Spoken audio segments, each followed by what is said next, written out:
யகாதுல் பர்கு யக்தஃபு அபுசாரஹும் குல்லமா அضاء لهم مشوا فيه وإذا أظلم عليهم قاموا ولو شاء الله لذهب بسمعهم وأبصارهم إن الله على كل شيء قدير. அம்மின்னல் அவர்களின் பார்வைகளை பறித்துவிட பார்க்கிறது. அந்த மின்னலானது அவர்களுக்கு ஒளி தரும் போதெல்லாம் அவர்கள் அதன் துணையினால் நடக்கிறார்கள். அவர்களை இருள் சூழ்ந்து கொள்ளும் போது வழி தெரியாமல் நின்று விடுகிறார்கள். மேலும் அல்லாஹ் நாடினால் அவர்களுடைய கேள்வி புலனையும் பார்வைகளையும் போக்கிவிடுவான். நிச்சயமாக அல்லாஹ் எல்லாவற்றின் மீதும் பேராற்றல் உடையவன். கடுமையாக மின்னல் அடிக்கும்போது அதனுடைய ஒளியில் கொஞ்சம் தூரம் அவர்கள் நடந்து போவாங்க. அதுக்கப்புறம் இருள் வந்து படர்ந்துச்சுன்னா என்ன செய்கிறதுன்னு தெரியாமல் அப்படியே திகைச்சு போய் நின்றுவாங்க.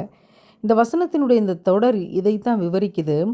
நயவஞ்சகர்களுடைய நிலைமையும் இப்படி தான் இருக்குது. அவங்கள இறை நம்பிக்கை இதற்கு முன்னாடியே கிடைச்சிருக்கும். அப்படி கிடைச்சி உண்மை புலப்படும் போதெல்லாம் அவர்கள் ஆறுதல் அடைவார்கள். அப்பாடா அம்மாடி அப்படின்னு அதை பின்பற்றவும் செய்வார்கள். அந்த ஆறுதலை பின்பற்றி இறை நம்பிக்கை பின்பற்றவும் செய்வாங்க. ஆனால் இன்னொரு சமயத்தில் திடீர்னு அவங்க உள்ளத்தில் சந்தேகம் வந்துடும். அந்த சந்தேகம் வந்துருச்சு அப்படின்னா அவங்களுடைய உள்ளமெல்லாம் மறுபடியும் இருட்டாயிரும். அப்போ விக்கிச்சு அப்படியே வாழ்க்கையில் நின்றுவாங்க.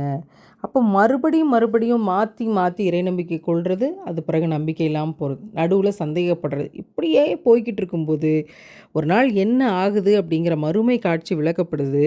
அவங்கவுங்க கொண்ட இறை நம்பிக்கைக்கு தகுந்த மாதிரி அவங்களுக்கு ஒளி கொடுக்கப்படும். நீ 1 கிராம் இறை நம்பிக்கை கொண்டிருந்தியா அதுக்கு தக்கன வெளிச்சம், நீ 2 கிராம் இறை நம்பிக்கை கொண்டிருந்தியா அதுக்கு தக்கன வெளிச்சம் அப்படின்னு அவங்கவுங்க கொண்டிருந்த இறை நம்பிக்கையினுடைய அளவை பொறுத்து அவர்களுக்கு வெளிச்சம் அளவாக தரப்படும். சிலர் பல மைல் தூரம் வரை அல்லது அதைவிட அதிகமாக அல்லது அதைவிட குறைவாக பிரகாசிக்கின்ற ஒளியை கூட வழங்க பெறுகின்றார்கள். சிலருக்கு வழங்க பெறக்கூடிய இந்த ஒளி சிறிது நேரம் அணையவும் அதுக்கப்புறம் பிரகாசிப்பதுமாக இருக்கும். கொஞ்ச நேரம் அப்படியே ஆஃப் ஆயிரும், அதுக்கப்புறம் ஒளிர்விடும். அந்த மாதிரி சிலர் தமக்கு கிடைத்த ஒளியால் இந்த சிராத்துல் முஸ்தகீம்ங்கிற பாலம் இருக்கு இல்லையா, அதில் கொஞ்சம் தூரம் நடப்பாங்க, அது பிறகு நின்றுவாங்க. இன்னும் சில பேருக்கு என்ன நடக்கும் அப்படின்னா ஒளிங்கிறதே சுத்தமாகவே இல்லாமல் முற்றிலும் அணைந்து போகும். அவர்கள்தான் கலப்படமே இல்லாத நயவஞ்சகர்கள் நல்லா சொல்கிறான். இதை படிக்கும்போது உண்மையாகவே சிரிப்பு வந்துருச்சு. தானும் கெட்டு அடுத்தவனையும் கெடுக்கும் கலப்படமற்றவர்.